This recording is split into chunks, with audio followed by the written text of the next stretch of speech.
Okay guys, I am back. It's 4 weeks later after my llamas are done. I wanted to show you real quick how I get my llamas on the soap.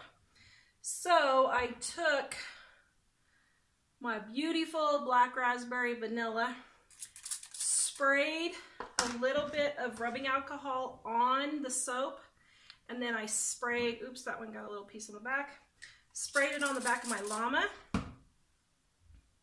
Then I just took some melt and pour soap, let me stick it over here, and just put a little bit, just rubbed it around, put my llama on there like so.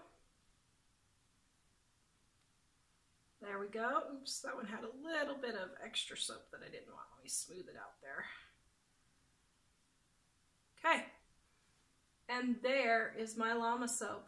Are those not the most stinking cute things you've ever seen? I'm just so happy how they turned out.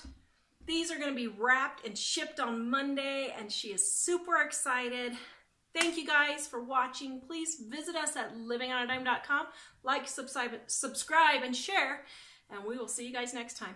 Oh, hey, they matched my apron. I didn't even do that on purpose. Oh my, there you go. All right, bye guys.